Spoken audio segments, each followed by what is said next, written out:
Being in the 101st is like being on the Golden State Warriors. If you want to be a winner, you come here. Uh, People that do well in the 101st do well in the Army, and just you can just look at the numbers. The sheer amount of command sergeant majors and general officers that come out with 101st history is pretty staggering. I mean, the current chief of staff of the Army was in the Roxanne Brigade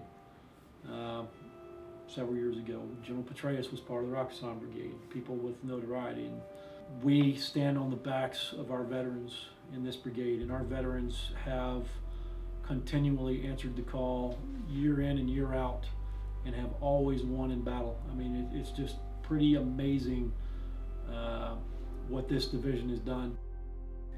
The people that are in 101st, they're very loyal to each other.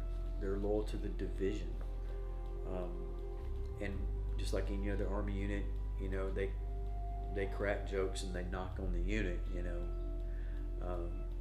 but they're loyal to it and they're dedicated to it and they're ready to give their life for it. The 101st is painfully obvious that they carry a huge load for America and for the Army. There's always somebody gone from the 101st. Always. The soldiers there in the 101st were great soldiers. They're soldiers. Soldiers do silly stuff sometimes. Sometimes they're knuckleheads, you know, and they're people, so they have their faults. But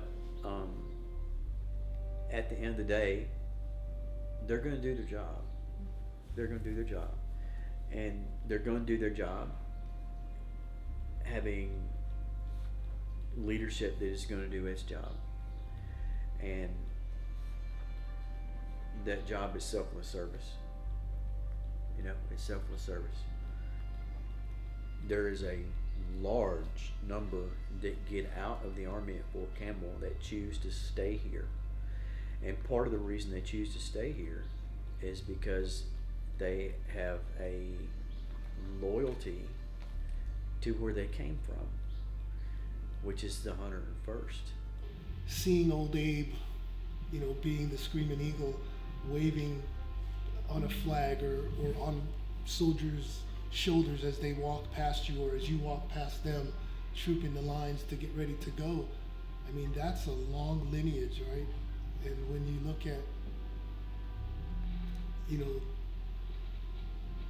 around here they say rendezvous with destiny. That's just it.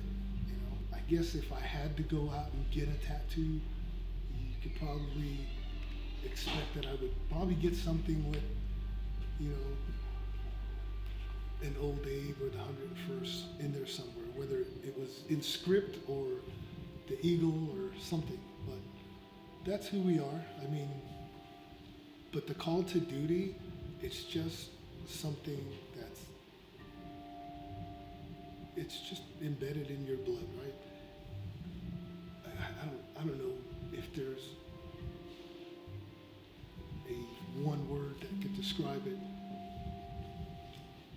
Commitment. I mean, that would be as close as I could get.